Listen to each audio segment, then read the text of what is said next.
If you've been tuning into Death on the Daily, you will know that baby loss is close to my heart because it actually is my heart. A big part of me is my daughter, Ngako Rayona, who we lost 21 weeks into pregnancy, as well as her older sibling, who we lost 6 weeks into pregnancy through an earlier miscarriage.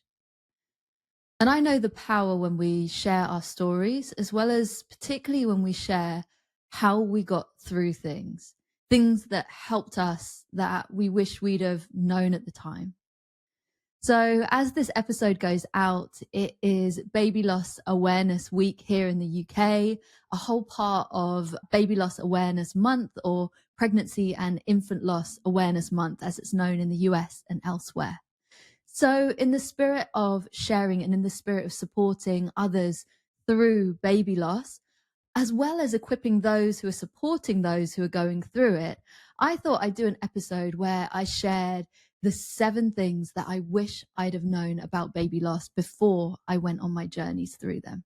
And I firstly want to start this episode just with a hand on my heart, just a moment of compassionate and loving connection. If you're going through it now, if you've journeyed through it and are in your forwards journey with your grief, that, as I know, is lifelong, I just, hand on my heart, want to send you all of my love and just let you know that I get it. And I know how difficult it is. And I know the waves that we all go through in baby loss, and just how physically, emotionally, mentally, spiritually challenging this journey can be, particularly when you're in the fire of actually physically and practically navigating through baby loss. So wherever you are in your journey, I just want to start with that hand on my heart and just sending you all of my love. And I hope that wherever you are right now, that you are as well as can be given the circumstances. And my intention through Death on the Daily is to be through conversations, through practical support, through grief rituals. I want to be with you in your forwards journey, supporting you in any way that I can. So if you want to stay updated and get the latest videos as they come, then hit the subscribe button, and that'll make sure that you never miss an episode. So now let's dive into the 7 things that I'd wish I'd known about baby loss. First up, and this is me really speaking to myself in my first miscarriage that happened at 6 weeks. It was all the way back in 2021. And that's the message that you are a mother. And this is something that I only really integrated with my daughter, Ngako Rayona, because we journeyed together for 5 and a bit months. And I had gone through her stillbirth. I'd met her in stillness. So for me, that felt, I knew in my heart, I was like, I am a mother. Like, that's it. I am a mother, henceforth, end of discussion. But actually, in my earlier miscarriage at 6 weeks, I hadn't even contemplated that. And in part, I think it's because in our society, there isn't that acknowledgement that actually those of us who have gone through pregnancy loss at any stage, actually, that if we wish to, and obviously it's always our choice, we absolutely can and should see ourselves as a mother. We have brought this baby into being, even for that, what feels like too brief of times. That is still our baby. Our baby matters, and us as mothers to our baby, we also matter too in our experience. And also, as I navigate my forwards path, I always talk about my daughter as and when I can. She's just a source of such joy, of such pride, and obviously of such pain in the fact that she's not here to walk this path with me. But there have also been times where I've been around other parents and I haven't allowed myself to, I suppose, verbally talk about myself as a parent. And I've called myself out a little. I say call myself out, compassionately highlighted to myself, actually, this is where you should lean in and talk about yourself as a mother. You are rightly so a mother.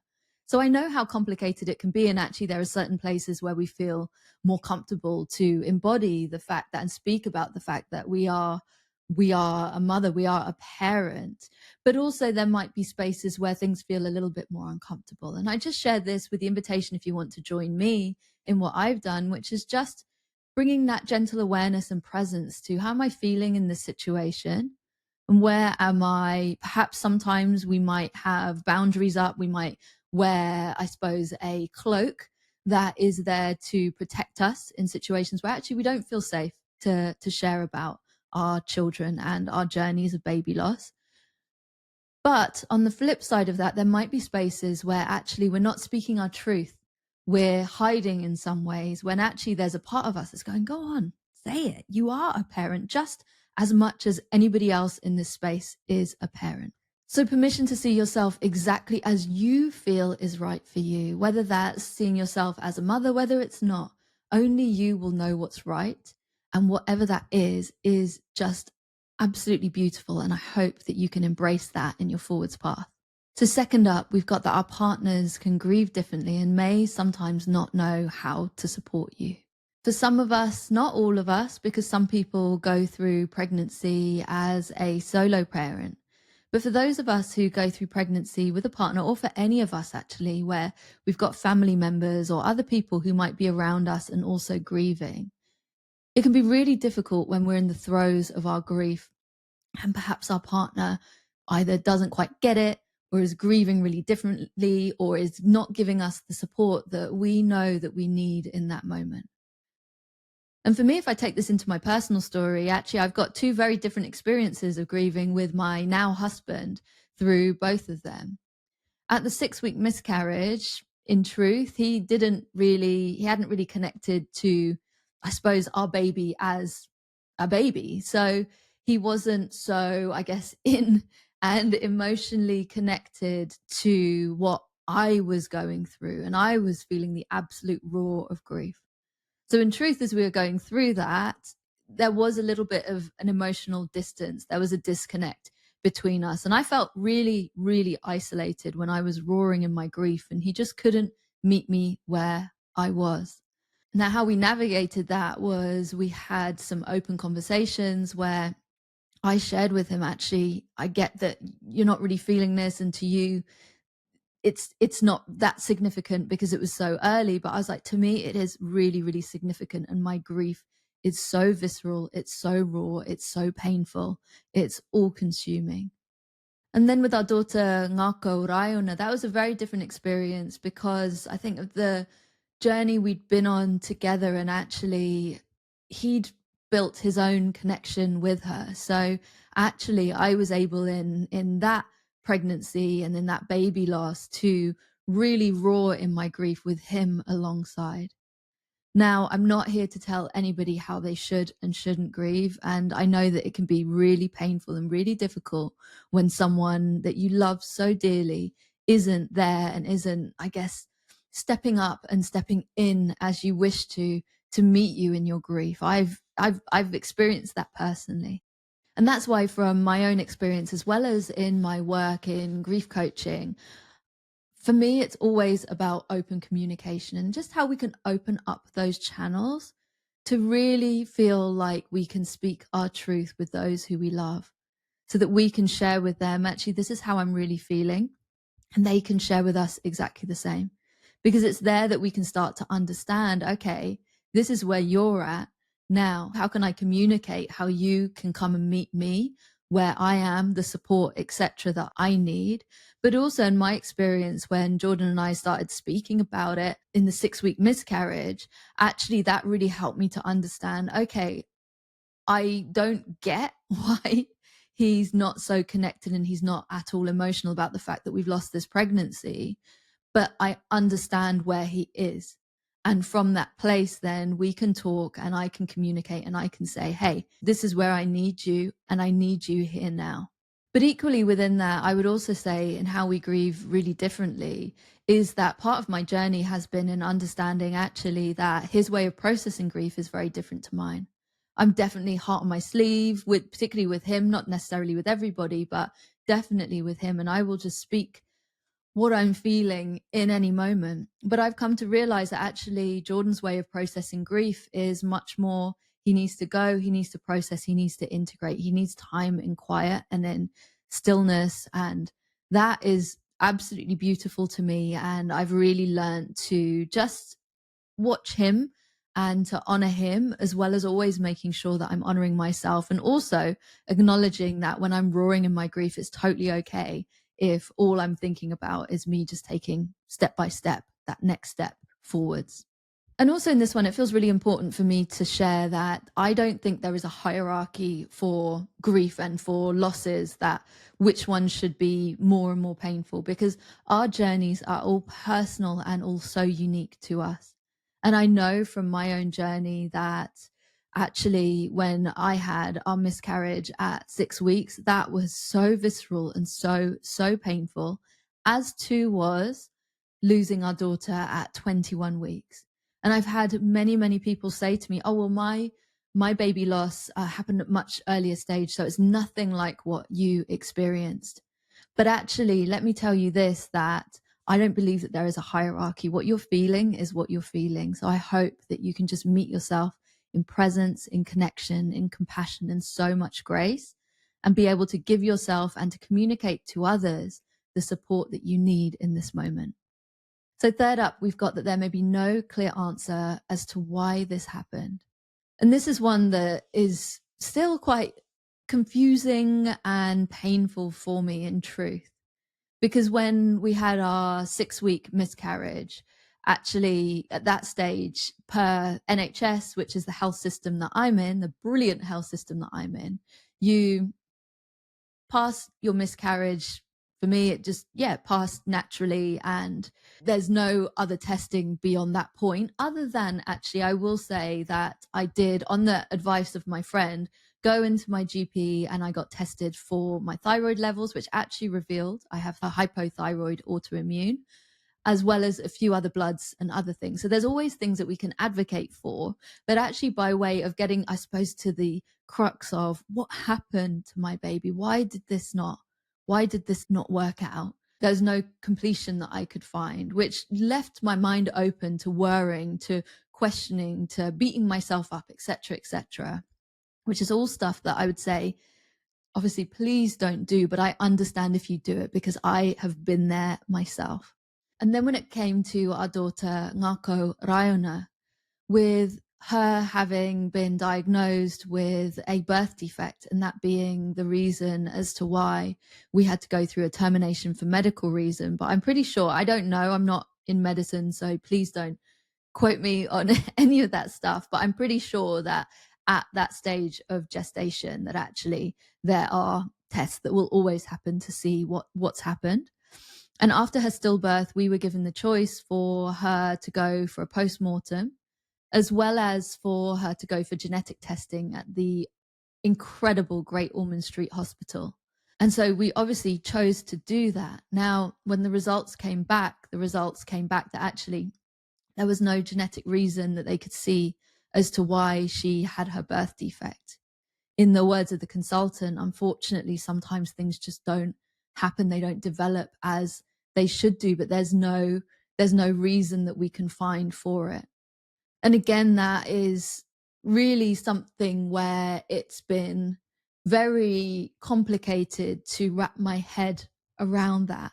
And within that as well, I've had to really call myself out in a compassionate way on giving myself the blame, putting the pressure on myself, searching for answers. I've done every single Google search that you ever could imagine on this.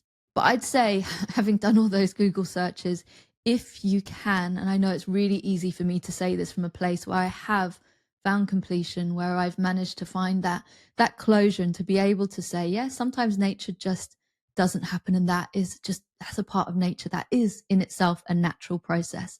It's not unnatural. It just is. It just happened. So if you can, just please, hand on my heart, just please don't blame yourself. And I'd also say Googling has not really helped me. So as well, sometimes it's just about really understanding, is what I'm doing, is Googling this, is searching for these answers where actually maybe there just aren't some. Is this actually supporting me, or is this ultimately, which it did for me, stressing out my nervous system and piling extra pressure on myself. So fourth up, we've got rituals are an important anchor. And actually, rituals have been an important anchor for my previous point, because what I started to do was I started to look at where am I investing my energy? And I realized my energy had been going into all of these places of searching, trying to find answers, when actually what I needed to do was to sit and be with what is now, with Ngako Rayona. That was me in my postpartum. That was me as well, integrating and moving forwards with my grief. And a big anchor for me in sitting and being with my grief has been in rituals. But unfortunately, we live in a world where we're not encouraged as parents to do baby loss rituals. I wish that this was a support system that every single parent who goes through baby loss, that they can receive some sort of inspiration, some sort of pamphlet alongside the pamphlets that give you the practical of this is what you're noticing and this is what the bleeding will be like and this is where you might feel pain, etc. I wish as well that everybody could be given some sort of here's how you can honor your baby. And I will say that there are a lot of charities that are doing absolutely brilliant work in this space. So I'm not saying that that isn't out there, but not everybody receives that. So if I think about my two experiences of baby loss, we've got at 6 weeks, where ultimately it was just a case of I called the doctors and I said, I'm bleeding. I don't know what's happening. And they said, oh, very compassionately, they explained to me and they said, it sounds like you might be going through a miscarriage. And this is what you can expect. At this stage, it'll be like a heavy period. You might have some cramping. All of it's totally normal. If you experience this, then come back to us. Otherwise, it'll just be a case of just take care of yourself. And then you can try again. I think it was a month later or whatever it is that they said to me. But in that pregnancy, I wasn't given any guidance or signposting to how I could ritualize, how I could honor my baby, how I could honor myself for our journey that we've been through together. But I was so lucky that I was working with some dear friends, including my spiritual teacher, a wonderful lady called Stephanie, and she really encouraged me to be with it. She really encouraged me to go there, and she really encouraged me to do so through ritual. So we were looking at my Hindu roots, and we landed on the goddess Parvati, who is really connected into motherhood, into that maternal energy. And so for me, I just started exploring. I did little tea ceremonies. I lit candles next to a beautiful little statue of Goddess Parvati. I created an altar and all of this stuff that was just so nourishing. Now, fast forwards to Ngako Rayona, and I will say that actually in the hospital for her stillbirth, there was really beautiful offerings. So there's a wonderful charity. I actually don't know the name, so I'm going to try and find it out and put it in the show notes. But they create memory boxes for parents who go through stillbirths in hospitals. And so we had the memory box, we got the hand and the footprints, as well as bringing in rituals that I wanted to do with our baby. So I asked if we could wash her. I anointed her with beautiful sandalwood oil. I had a flower that I'd picked from the garden that I put next to her so that anytime that I smell that beautiful flower, I will always think of her.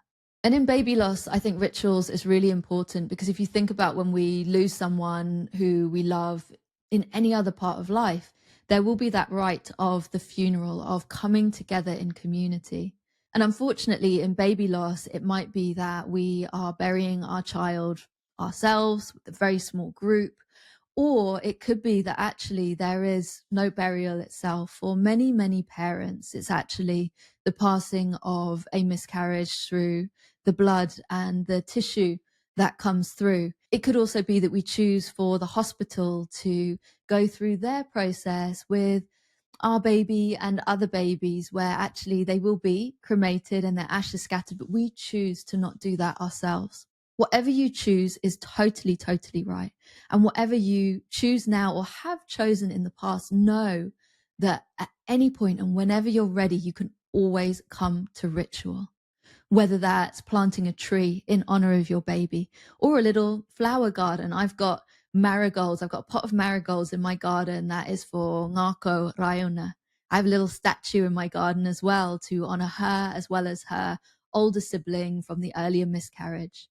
I've got these little things that I will always do. I've got a candle holder that a dear friend gave to me that's got her name and her birthday on it. But actually, I also have a candle holder that I will light with a candle to honor my baby who we lost at 6 weeks. And another really powerful ritual that you can do at any time is also writing a letter to your baby, knowing that that bond can continue, that you can speak to them, whether it's about, I sometimes write to Ngako Rayona and say, I wish that we were going through this moment where you would right now be just learning to walk and toddling around and a little tornado in our house. You can honor your baby, and you can also honor all of those secondary losses of the milestones that you won't get to walk with them. And it can be really cathartic and really, really supportive to do so. So fifth up is that sometimes we have to advocate for the care that we need. Now, obviously, every single type of baby loss is very, very different in the circumstances, in how it proceeds, in whether it needs medical care and intervention or not. And I just want to say, and this really links to my conversation with the wonderful Katie Rose, who is a pregnancy loss and miscarriage doula, where she shared around the fact that actually we each have our own sovereignty and we can ask for and advocate for the care that we need. In my journey, it was in advocating for the blood tests after the early miscarriage and really pushing the NHS to give me them, and to go back as well when I knew I wasn't feeling right in my body, to go and to ask them for answers when it came to my forwards journey and my fertility, and making sure that everything is optimized and registering as it should be from what we can see through these different tests. In my journey with Ngako Rayona, what advocating for my care meant was when I went into hospital, I wrote what I called her birth and death plan for her journey to the stars. And that was really about knowing my choices and knowing what I wanted for me and for her. So there were a lot of intricacies in when we were speaking to the doctors before, and they said there's a chance that she could be born alive and have a little bit of life in her. So saying what I wanted there, which was, I want you to get her onto my chest as quickly as possible so I can hold her, of knowing the rituals that I wanted the hospital to be able to support me with, of knowing the pain relief and all of that side that I wanted. That was all written, that was printed, that was taken in so that the midwives knew exactly what my wishes were. Now, advocating for my care also meant when there was a really, really lovely midwife, but very, very misguided in understanding grief and actually the fact that we need to let it out, we need to let it roar. So there was a midwife who came in and I was roaring in my grief. I was bawling. I can't even explain the sounds that were coming out of my mouth. And she looked at me so kindly, but then said, "Don't cry." And knowing what I knew about grief, having trained at that point to become an end-of-life doula, I said, no, don't stop me. I need to roar in my grief. You need to let me cry. And she then said, okay, you can cry and I'm here, which was really a lovely way to move forwards from that. But that was really me advocating for what I needed in that moment. But also beyond her stillbirth, I've been advocating for myself and the mental health support that I know that I needed, whether that was really exploring and going back again and again to the bereavement midwives to say, what mental health support can I have? I understand that there are waiting lists. And for me, actually, this is one where I really connected into things that I was feeling, and I mirrored it back to the midwife. And I said, look, what I'm feeling right now, I said, I don't know, but I am concerned that I might have some symptoms of PTSD based upon the terrors that I'm waking up with at night. And she then signposted to me some spaces where I could be referred through the NHS for mental health support. And actually, I got CBT therapy, as well as then a dedicated therapy support, where actually it's therapy support that sits within the antenatal, within the maternity care side of, actually, it was a different hospital because my hospital, unfortunately, couldn't offer that to me. And that all came because I advocated for my care, because I spoke up. Now, I will say that obviously we can often feel like we're crawling on our hands and knees through this experience. So I'd also say this is where our support network can really bolster around us, whether it's your partner, whether it's a dear friend. Is there someone who can be your right hand person to help you to navigate through this and to really support you as you're advocating for the care that you need? And that's also where, if you watch my last episode of Death on the Daily with Katie Rose, that's also where there are the support of, whether it's miscarriage doulas like Katie Rose, also whether it's charities as well. I spoke to and was in a support group within Petals and another charity called Sister Circle. And actually in Sister Circle's peer support group, there was a lot of support to help us in understanding what do we need to advocate for now. So look locally and see, are there any support groups as well that can really help you in walking this path forwards? Sixth up, we've got the physical, emotional, hormonal, and everything effects of baby loss can be a lot. Now, obviously, when we go through pregnancy, there is a lot. Our hormones are surging. I mean, in my experience of the 2 pregnancies I've had, literally right from the beginning, I'm feeling it. So obviously, when we go through baby loss, and there's also that shift and that transition from our pregnancy to not being pregnant, there is a lot that is happening. And in my experience, actually, it can really make us feel just really off and not anywhere near our best selves, let alone, able to, I suppose, function at certain points properly. And that's okay. What I want to say to you is, anything that you're experiencing, I hope that you can meet yourself exactly where you are and know that this isn't in your mind. This is real. This is how you're feeling. This is totally valid. It's totally normal. And particularly when we've got obviously the hormones, when we've got the physical healing as well that's happening, there is a postpartum, and it's just a lot also by way of emotionally, spiritually, everything that we're feeling. We are really, really can be at times in the eye of the storm. And obviously in those moments when we are physically feeling depleted, those can be really difficult times as well, when we're also processing through our grief. So just take it gently, take it slowly, take it step by step. Know that you are totally valid and totally justified for how you're feeling. Check out as well the bereavement leave and anything that you can receive through your work, through anywhere else, whether you're studying, etc., including in the UK, where actually this year there's been a new law that's come in that will see parents entitled to bereavement leave for pregnancy loss under 24 weeks. So definitely speak to your employer, see if there's any support. And outside of that, just make sure that you can wrap yourself in that cocoon of care, of support of others. Really do feel, I hope, empowered to ask for the support that you need. And for anybody who's perhaps tuning in and wants to understand how you can best support others, I would say give us who are going through baby loss a menu of things that could be supportive, whether it's, do you want me to cook a meal and drop it around? Whether it's, do you want me to come around and we can get under blankets and watch your favorite film? Whether it's, do you want to go for a walk? Whether it's, do you want me to, which is actually what my dear friend Christiana said, do you want me to message you every day? And she did so for, I think it was about 6 to 8 weeks. Do you want me to send you a message every day to just check in, that you don't need to reply to, just so that you know that I'm here?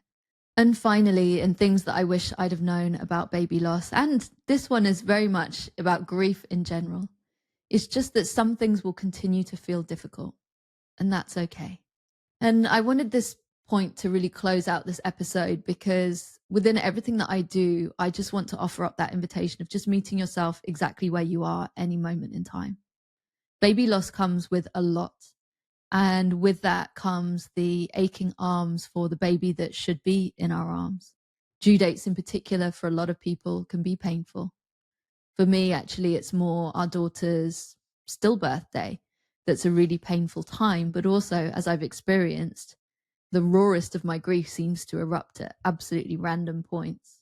And as we journey forwards, there can be things that can feel difficult, whether that's that it feels really difficult to be around friends, family, anybody else who might be pregnant or might have young children.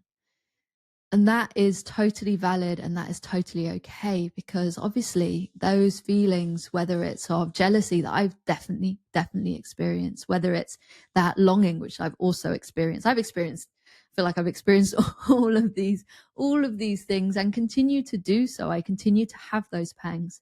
I continue to think, oh, what could have been when I'm around, for example, my friends or family who've got young children who are about the same age as Ngako Raiono, or when they're recounting to me how what their babies are doing, it can feel really, really painful and really difficult, as well as at other times really beautiful and really joyful to connect into what I hope will one day come to be for me.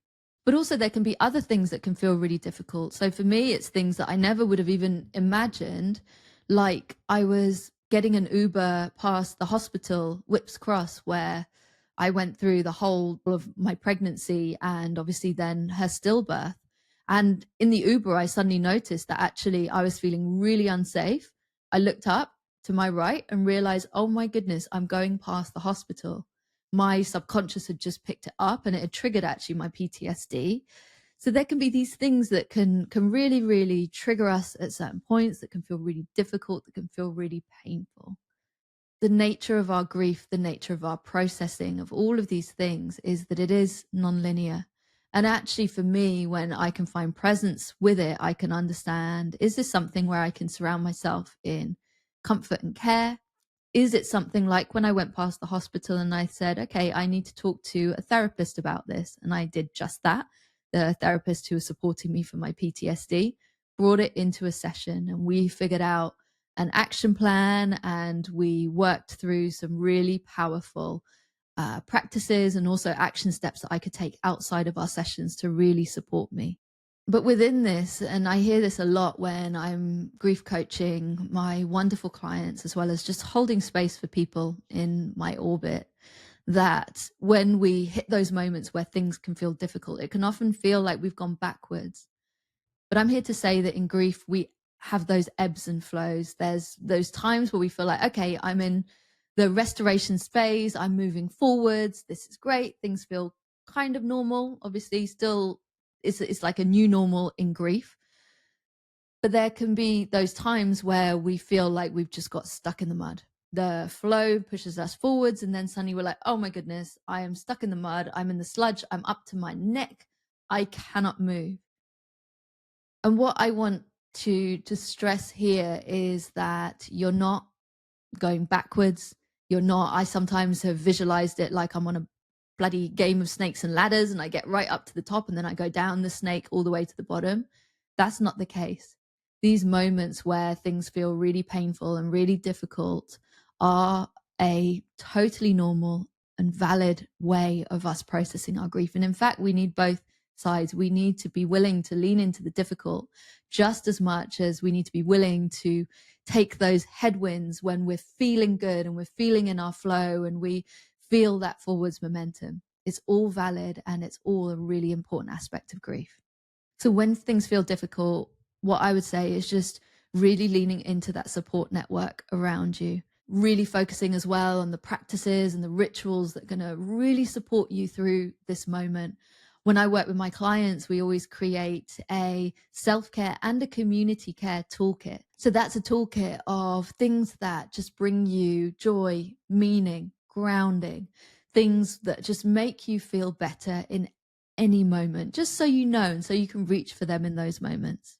So that wraps up this episode of Death on the Daily with things that I wish I'd have known, and that hopefully, if you are journeying with baby loss, some of these things that you might find supportive, or even just in knowing that there are other people like myself and like many, many other parents who are journeying with the same loss, with all of the feels, with everything that's coming up. You are not alone.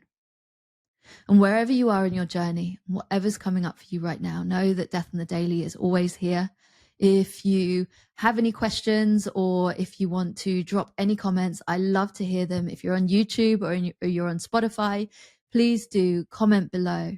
And I love as well if this episode resonated with you, or if you know of someone where this episode could be really, really supportive, if you could share this episode with them. That's how, again, we can just share these different assets that help us to see that we're not alone and understand where there is support resources out there. And while you're there as well, if you could just hit subscribe on this podcast, it really, really helps me in my journey. It helps to boost me through the algorithm. It helps me to reach other, whether it's parents who are going through baby loss, or other people who are going through the many and any forms of grief in life. And wherever you are in your journey, again, hand to my heart, just know that I am here. I am walking alongside. Death on the Daily is always here. And I'm sending you lots and lots of love. All of my gratitude to you for joining me for another Dead Conversation. Death on the Daily is edited by David Strutt. The music is Set Free by Katie Gray. And I am Tanya Wilkinson. And if you enjoyed this episode, I would be over the moon if you can rate, review, and subscribe. It really, really helps me to get the word out there. And if you want to say hi, or to hear more about my work as a coach and death doula, including how I support my clients to navigate their death on the daily, then all of the ways that you can connect with me are in the show notes. I'll be back soon with some more Dead Conversations. And in the meantime, take good care of yourself and others.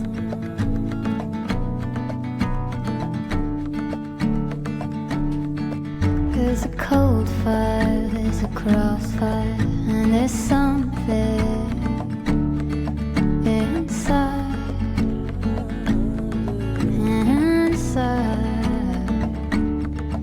And we'll never, never make it.